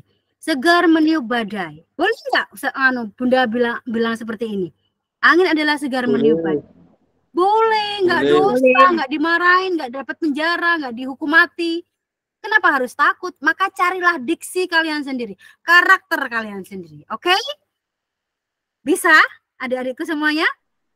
Bisa. Oke, sekarang tulis di kolom komentar, cari definisi tentang angin dengan 3 kata seperti ini, duduk, cuaca berlompat, atau segar meniup badai. Tapi dikasih angin adalah, gitu dulu ya.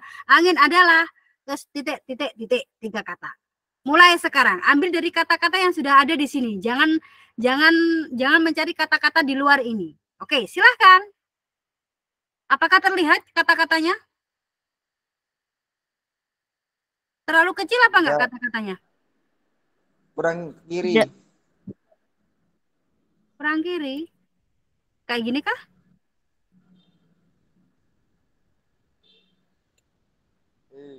Sudah jelas?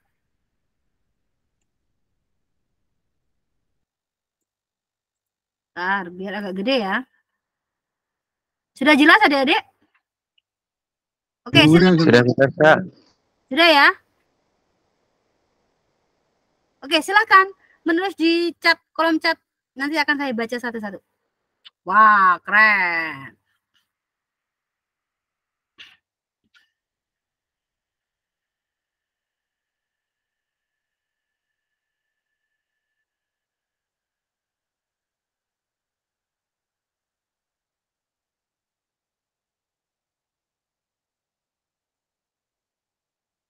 Wow, ini di Edward nih yang pertama nih.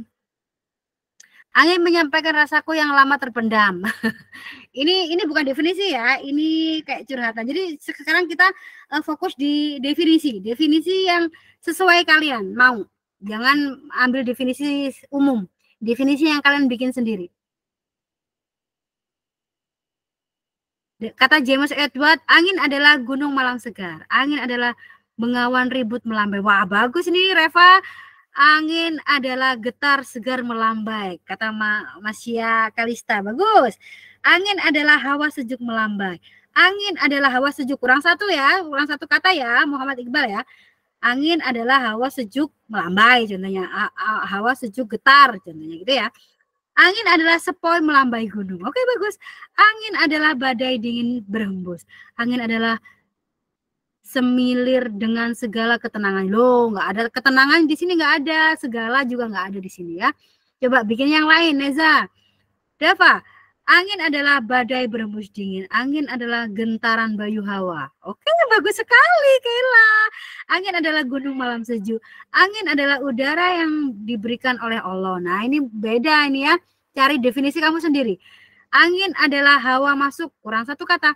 Angin adalah badai musim hujan. Boleh. Angin adalah gunung dingin semilir. Angin adalah cuaca alami darat. Cuaca dingin sejuk, kata Gracia. Rido FF bilang angin adalah alami musim semi. Kata Manasalwa adalah hembusan alam. Kurang satu kata ya. Izi Al-Jaziri juga kurang satu kata. Harus 3 kata ya anak-anak ya. Angin adalah semilir musim semi. Kata Dava menulis lagi, kipas berembus kencang.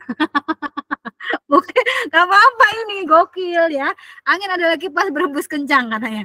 Terus Dana Putra mengatakan angin adalah musim dingin gunung. Ica Kurniawan, angin adalah topan. Wah, ini bukan ya. Harus 3 kata topan yang diambil dari kata ini. Angin adalah hawa yang segar. Kurang satu kata. Angin adalah hawa masuk malam. Angin adalah hawa dingin melambai. Angin adalah hujan ribut alami. Oke, sudah? Oh, masih banyak. Angin adalah badai sejuk alami. Musim semi bengawan, kata 05. Angin adalah getar semilir badai. Nurholis mengatakan angin adalah cintaan Tuhan. Nah, ini beda ya. Angin adalah hilir hembusan musim dingin. Wah, ini malah kata. 4 kata, boleh. Jadi minimal 3 kata ya. Maksimal boleh 4 kata, boleh 5 kata. Angin adalah lambaian musim semi. Angin tidak punya KTP. Ini banyol ini, Nurholis ini ya. Angin adalah meniup semi hawa. Angin, udah ya, yang 3 kata yang saya baca. Angin adalah hawa yang sangat besar. Angin. Dah, stop. Sekarang selesai. Sekarang kita lanjut latihan selanjutnya. Terakhir ya, kita lanjut latihan selanjutnya. Coba adik-adik sekalian mencari kata-kata yang tidak berhubungan sama sekali dengan angin. Bentar, kan saya tulis ya. Angin. Lagi. Mencari kata-kata yang sama sekali tidak ada hubungannya dengan angin. Ada yang bisa coba dibuka mikrofonnya lagi kayak tadi. Karena Bunda nggak bisa membuka. Bersam. Halo. Terus. Laut. Bersam. Pantai. Kering. Angkasa. Lampu. Air. Planet. Angin.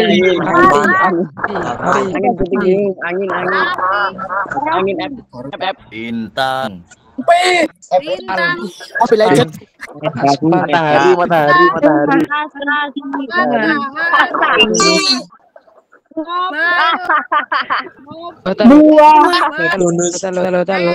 Buah. Galaksi. Rumah. Sayur mayur. Atom.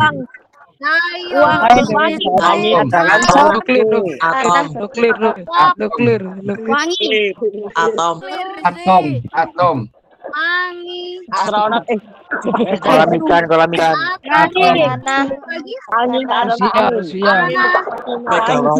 Baskom. Topan. Topan. Anis perbu. Rusia. Siap. Palestina. Israel. Gaza. Apa lagi? Hamas. Hamas Ronaldo. jangan nama orang. Kadar. Nggak boleh menyebutkan Cocoran.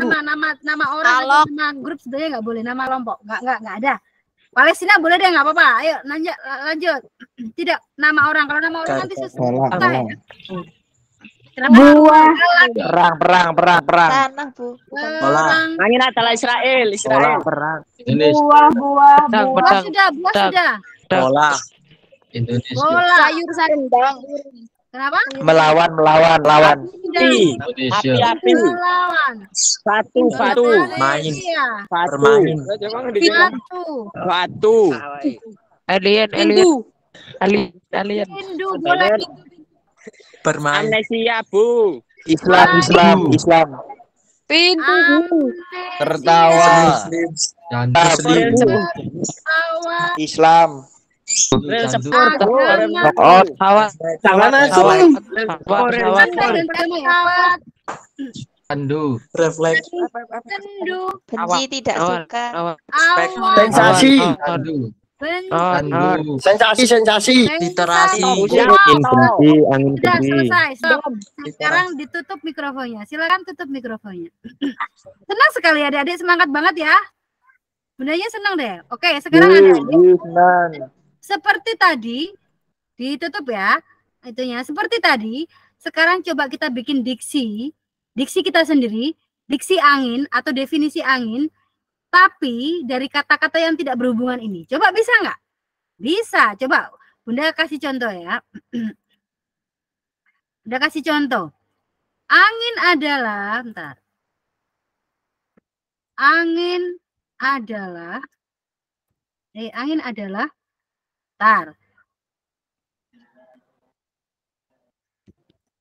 sendu topan nuklir. Boleh nggak Bunda bilang angin adalah sendu topan nuklir? Boleh nggak? Boleh. Apalagi Boleh ya? banget. Boleh. Ya. Emang boleh.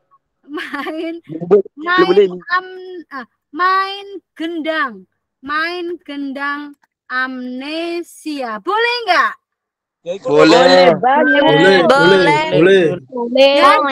Jadi anak-anakku, membuat diksi kita sendiri jangan pernah terpancang oleh diksi-diksi pada umumnya. Bikin sendiri.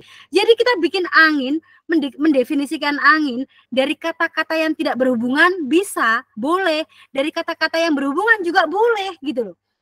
Jadi bebaskan imajinasi kamu. Bebaskan kata-kata kamu yang keluar. Jangan pernah takut untuk menulis. Karena menulis, meskipun itu definisinya salah menurut orang lain, itu enggak dosa. Itu enggak dipenjara. Itu enggak akan didenda. Maka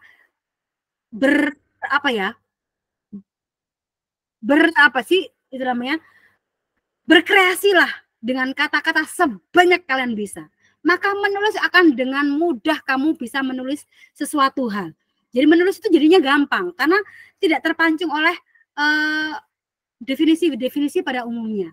Karena saat kamu menulis dengan puisi kamu sendiri, dengan diksi kamu sendiri, diksi puisi yang kamu bikin sendiri, itu tidak berdosa, itu tidak dipenjara. Yang dipenjara itu apa loh, Bunda? Yang dipenjara itu yang biasanya berhubungan dengan agama, yang berhubungan dengan ras. Nah, itu harus dihindari, maka hati-hati. Yang berhubungan dengan menghujat, maka jangan menghujat. Yang biasanya membuat kita terpelosok dengan kata-kata itu adalah saat kita menjelek-jelekan atau saat kita berkata negatif atau saat kita menuliskan kata-kata negatif. Tapi membuat puisi dengan diksi kalian sendiri, dengan diksi liar kalian sendiri, tidak sama dengan diksi-diksi pada umumnya, itu tidak akan dipenjara. Biasanya orang-orang yang dipenjara karena mengeluarkan kata-kata apa biasanya? Biasa kata-kata mengejek atau memfitnah atau penistaan agama atau penistaan suku ras. Itu yang sensitif, maka kita yang menghindari itu. Meskipun dalam kata-kata atau dalam ucapan, kalau bisa kita jangan menghujat. Kalau bisa kita jangan mengeluarkan kata-kata negatif. Karena kata-katamu adalah karaktermu. Kata-katamu adalah magnetmu. Kata-katamu adalah melukiskan diri kamu. Jadi kalau kamu bilang, ih aku kok orangnya kok jelek sih, ya jelek beneran kamu jadinya. Ih aku kok nggak iso sih matematika, ya nggak iso beneran kamu jadinya gitu. Maka kata-kata itu berhubungan dengan afirmasi anak-anak. Maka saat kalian bisa mengafirmasi diri kalian, membuat diksi kalian sendiri, maka kalian akan bisa mengafirmasi diri kalian sendiri. Maka diksikan diri kamu. Biasanya kamu itu kan insecure biasanya ya. Bisa jadi sebelumnya kalian itu insecure, nggak pedean. Diksi liar ini, maka diksikan dirimu. Oh, ternyata aku tuh ternyata keren. Aku tuh meskipun hitam, tapi ternyata hidungku mancung loh. Aku tuh ternyata meskipun hitam, tapi ternyata aku tuh kepribadianku baik loh. Nah, itu adalah kata-kata diksi kalian untuk mendiksikan diri kalian sendiri. Kalau biasanya di sekolah kalian didiksikan atau didefinisikan teman kamu, ih dasar si Fulan nih orangnya pesek, pendek. Nah, itu adalah diksi teman kamu tentang kamu. Sekarang coba diksikan atau definisikan diri kamu sesuai dengan apa yang kamu inginkan. Begitulah fungsi dari kemampuan kita mendiksikan diri kita sendiri atau mendiksikan segala kata dengan diksi kita sendiri. Coba sekarang tulis definisi angin dari 3 dengan 3 kata ya. Angin adalah seperti tadi, tapi dengan 3 kata yang ada di kata-kata yang tidak sama sekali ada hubungannya ini. Sekarang mulai. Silahkan ditulis.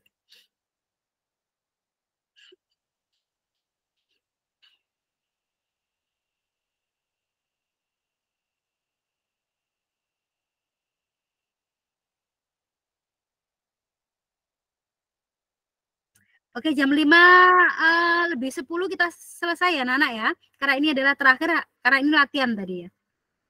Oke, stop. Stop. Stop anak-anak. Stop. Saya akan membaca. Nah, ini adalah saya mulai membaca ya. Stop ya. Angin adalah hawa sejuk Gunung Sembilan tadi sudah ya. Yang ini tadi, ini yang tidak berhubungan. Angin dari Reva Redia. Angin. Ini nih. Oh, dari Zara Hanifa kayaknya ya. Oh, dari Mesya Kalista. Dari Dian, dari mana sih tadi berawalnya? Oh, ini loh, dari Dian.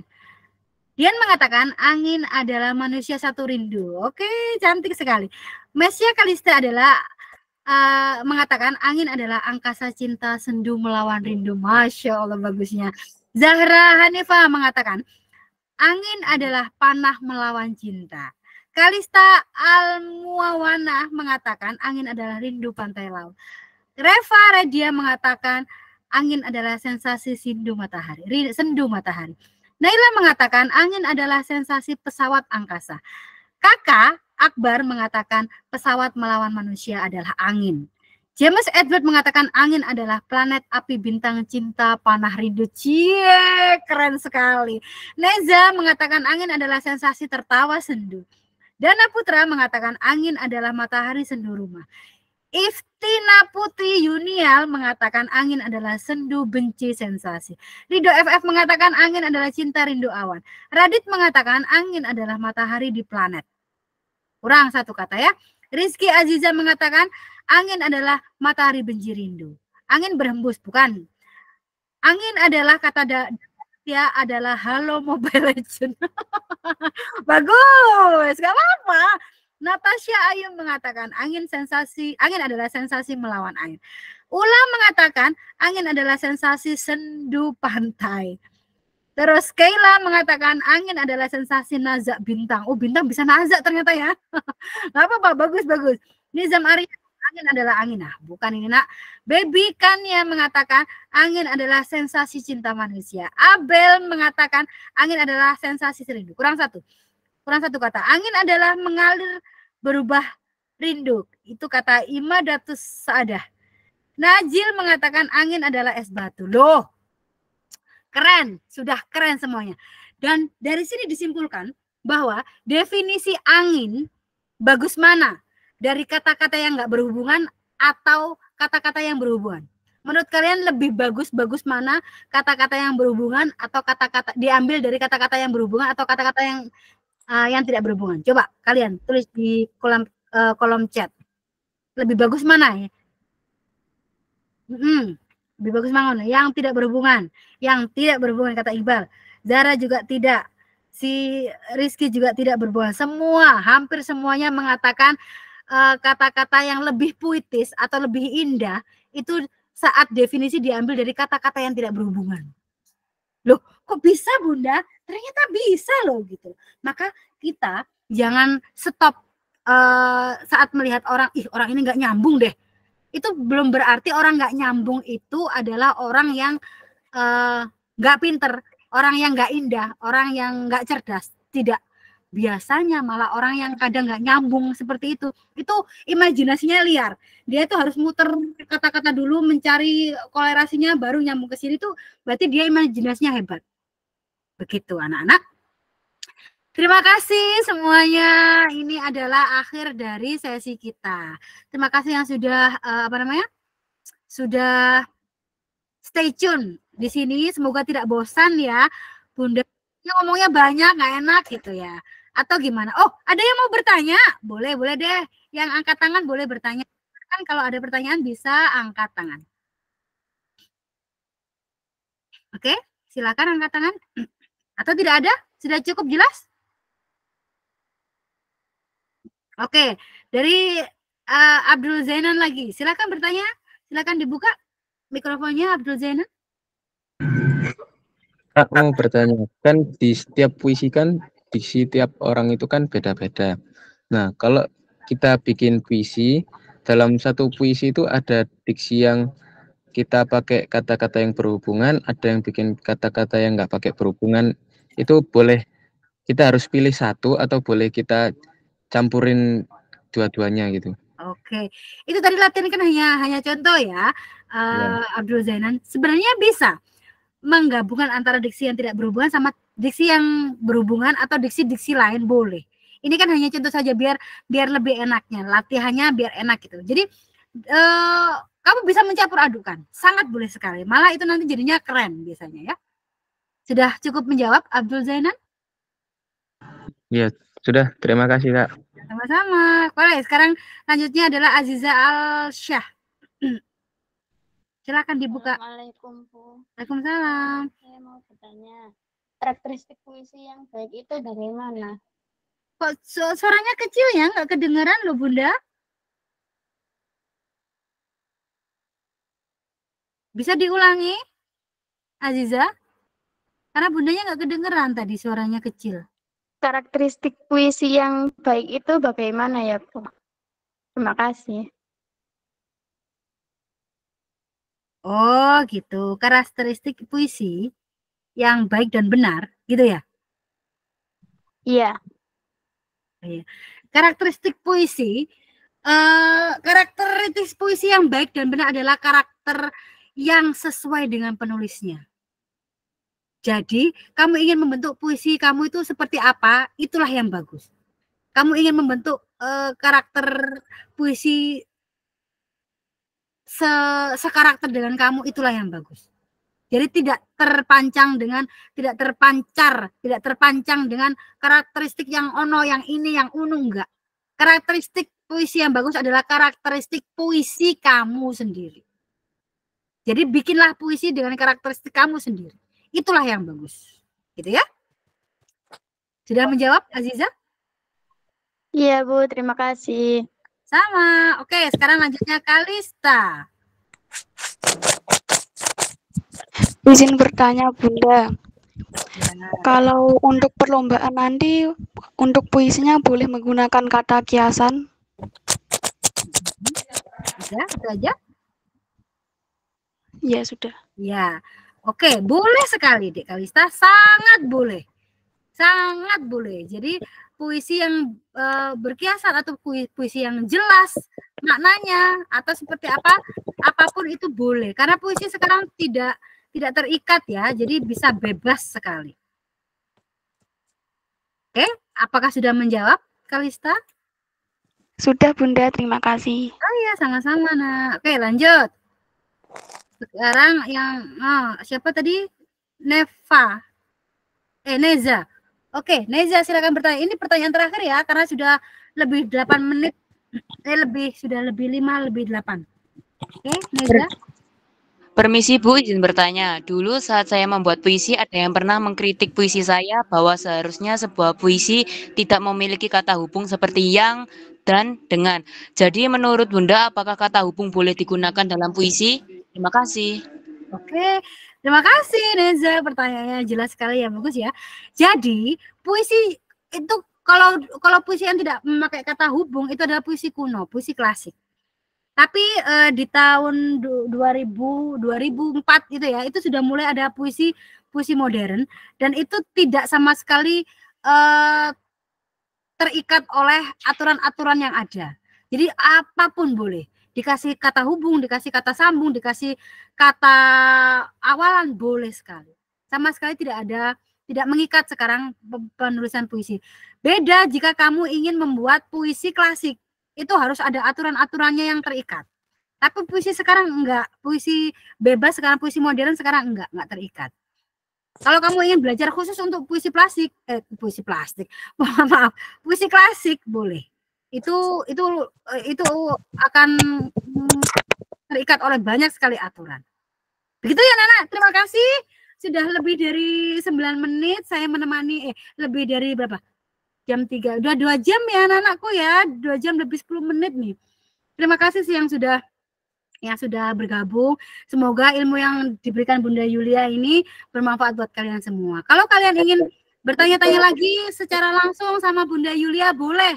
Nomor handphonenya bisa ditanyakan oleh guru-guru kalian yang mendampingi kalian ya, karena guru-guru kalian nanti